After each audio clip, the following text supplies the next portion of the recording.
যে শর্তটা দেয়া হয়েছে যে কিয়েভকে বিদেশি সামরিক সহায়তা বন্ধ করতে হবে এবং সেই সাথে আরো যে বিষয়গুলো এসেছে যে গোয়েন্দা তথ্য সরবরাহ সম্পূর্ণভাবে বন্ধ করতে হবে, আপনি আসলে এই শর্তটাকে কিভাবে দেখছেন কিংবা কি মনে হচ্ছে আসলে কিভাবে পর্যালোচনা করবেন?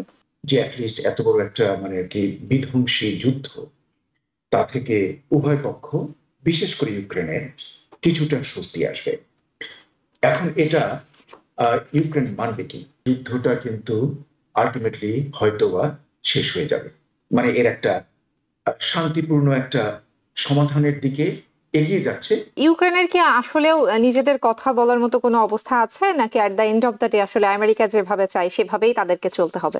এই যুদ্ধটা শুধুমাত্র ইউক্রেনের যুদ্ধ না, এটা কিন্তু পৃথিবীর দুইটা পরাশক্তির যুদ্ধ। যে দেশ দুটো দীর্ঘকাল সময় ধরে প্রায় 4 দশক ধরে তারা কোল্ড ওয়ারের মধ্যে ছিল, এবং একটা সময় গিয়ে রাশিয়া কিন্তু আমেরিকাকে অনেক দিক দিয়ে ছাড়িয়ে গিয়েছিল আপনার সমস্যার দিক দিয়ে, রাইট? সেই অবস্থা থেকে যখন সোভিয়েত ইউনিয়ন ভেঙে গেল, আমেরিকা আরো শক্তিশালী হলো, এবং সোভিয়েত ইউনিয়ন তার তো সেই হারানো ঐতিহ্য, তার সাম্রাজ্য, তার শৌর্য বীর্য, সেগুলো তো সেখানকার মানুষ ভুলে। তো এটা শুধু ইউক্রেনের যুদ্ধ না, এর সাথে আমি মনে করি দুই পরাশক্তিরও একটা যুদ্ধ বটে। সারা পৃথিবীতে তার মানবিক, সামরিক এবং পরাশক্তির যে পাওয়ার আছে, এটাকে যদি সে পজিটিভলি কোনো সমাধানে ব্যবহার করে, তাহলে কিন্তু আমেরিকা সেটা পায়।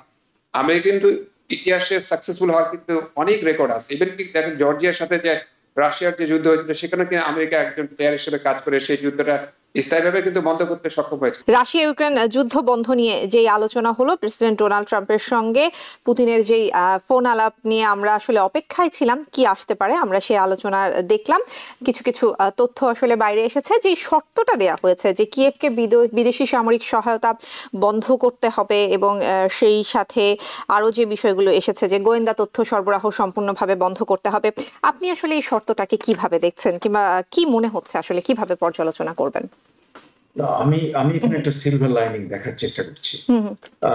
যেমন ধরুন যে 3টা সেক্টর যেখানে খুব গুরুত্ব দেওয়া হয়েছে, একটা হলো এনার্জি, অল এনার্জি এস্টাবলিশমেন্ট, আর হলো ইনফ্রাস্ট্রাকচার এবং ম্যারিটাইম।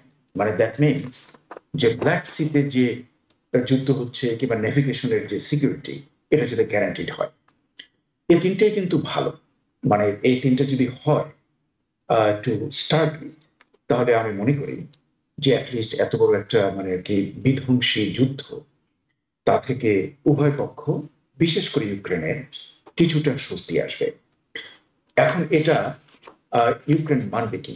আচ্ছা, আরো একটা ব্যাপার যে দুটো বললেন যে ফরেন হেল্পটা এবং যে ইন্টেলিজেন্স শেয়ারিংটা যে করছে যুক্তরাষ্ট্র বিশেষ করে এবং অন্যান্য ইউরোপিয়ান কান্ট্রিজ, সেটা যাতে করা না হয়। যদি যুদ্ধবিরতি হয় 1 মাসের জন্য, তাহলে হয়তো ওটার তৎক্ষণাৎ প্রয়োজন নাও হতে পারে। হ্যাঁ, এটা এখন ফিল্ড কন্ডিশনস কি ইন দি ইউক্রেন, এটা আমার খুব ডিটেল জানা নেই। এটা অনেক সময় এর কিছুটা থাকে সিক্রেট, ক্লাসিফাইড, কিছুটা জানানো হয় বাইরে। কাজে যেহেতু আমি পুরোটা জানি না, কাজে এটা ইউক্রেনের রিয়াকশনসটা কিরকম হবে তা এখন আমরা বুঝতে পারছি না।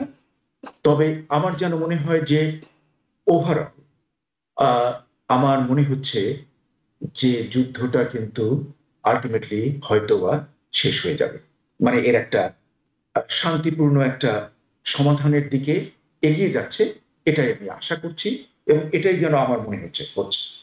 জি, অ্যাডভোকেট আব্দুর রশিদ, ইউক্রেনের কি আসলেও নিজেদের কথা বলার মতো কোনো অবস্থা আছে, নাকি at the end of the day আসলে আমেরিকা যেভাবে চায় সেভাবেই তাদেরকে চলতে হবে? ধন্যবাদ উপরা।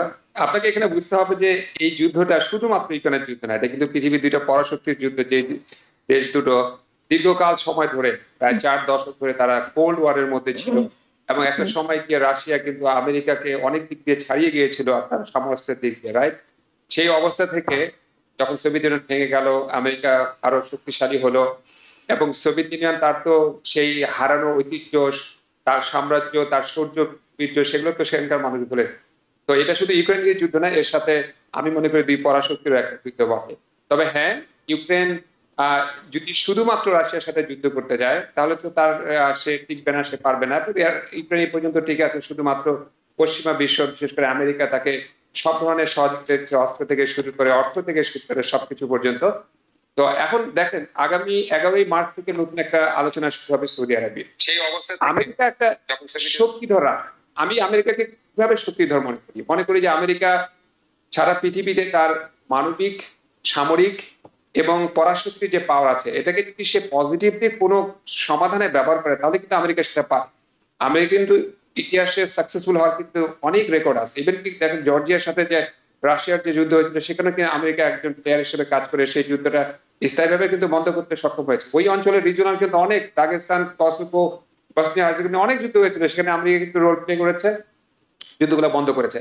তা আমেরিকার বর্তমান যে প্রেসিডেন্ট, যাকে আমরা আসলে খুব কমই ট্রাস্ট করতে পারি, যিনি আমাদেরকে কনফিউজ করেন বেশি, তিনি যদি আমেরিকার এই মানবিক পাওয়ারগুলোকে নিয়ে যদি পৃথিবীর কোনো অঞ্চলের সমস্যার সমাধান করতে চান, তাহলে আমেরিকার সেই সক্ষমতা, আমেরিকার জনগণের সেই হৃদয়টাও আছে সেই সমস্যার সমাধানের জন্য, যদি এটা সত্যি পজিটিভলি চান।